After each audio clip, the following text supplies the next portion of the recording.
Hello friends, welcome to மணல் கடிகாரம் kitchen. இன்றைக்கி நம்ம மணல் கடிகாரம் கிச்சனில் நல்லா கிறிஸ்பியான க்ரீன் கட்லெட் தாங்க செய்ய போகிறோம். இப்போ நம்ம பட்டாணி ஈஸியாக கிடைக்கிது, நமக்கு சீசன் இப்போ. அதனால் பச்சை பட்டாணி வச்சு ரொம்ப சூப்பரான ஒரு க்ரீன் கட்லெட் செஞ்சுருக்கோம். வாங்க இந்த க்ரீன் கட்லெட் எப்படி செய்கிறதுன்னு வீடியோவில் பார்க்கலாம். இந்த மாதிரி பச்சை பட்டாணி இருக்குல்ல, இதை வாங்கிட்டு வந்து இதெல்லாம் உரிச்சிட்டு இந்த பட்டாணியெல்லாம் க்ளீன் பண்ணி எடுத்து நல்லா வாஷ் பண்ணி 1 கப்பு பட்டாணி குக்கரில் சேர்த்துக்கலாம். சேர்த்துட்டு ஒரு 2 டேபிள் ஸ்பூன் அளவு தண்ணி ஊற்றினா போதும். இப்போ நம்ம இதை ஒரே ஒரு விசில் வச்சு வேக வச்சு எடுக்க போகிறோம். ஒரு விசில் வந்தாச்சு. இப்போ அது ப்ரெஷர்லாம் போனதும் திறந்து பார்க்கலாம். பாருங்கள், ஒரு விசில்லையே இது ரொம்ப சீக்கிரம் வெந்துடும். அதனால் ஒரு விசில் போதும். எப்படி வெந்து வந்துருச்சு பாருங்கள். இப்போ இதை இந்த மாதிரி நல்லா மசிச்சு எடுத்துக்கலாம். இப்போ இதெல்லாம் நல்லா மசிச்சு எடுத்தாச்சு. இப்போ இதை நம்ம இந்த மசிச்ச இந்த பட்டாணி விழுதை வேறொரு பாத்திரத்தில் மாற்றி வச்சுக்கலாம்.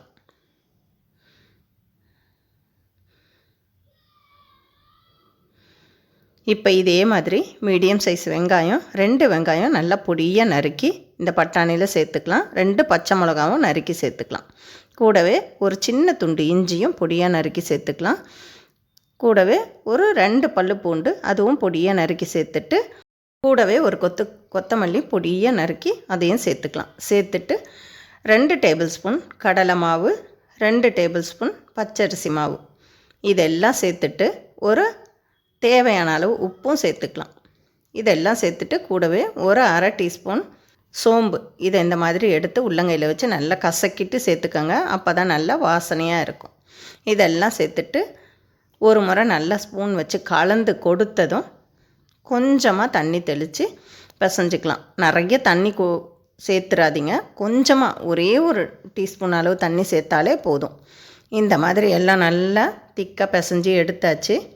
இப்போ நம்ம ஸ்டவ்வில் எண்ணெய் கொஞ்சமாக சேர்த்து ஒரு கடாயில் நல்லா சூடு பண்ணி வச்சுருக்கோம்.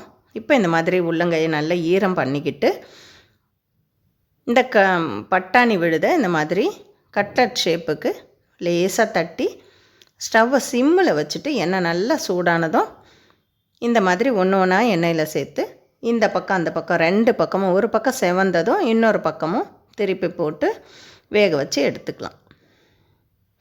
இது சட்டுன்னு வெந்து வந்துடுங்க. கலர் மாறாமல் ஸ்டவ்வை லோ ஃப்ளேமில் வச்சு வேக வச்சு எடுத்துக்கோங்க. ஏன்னா ஏற்கனவே பட்டாணி வேக வச்சது தான், ரொம்ப டைம் எடுக்காது.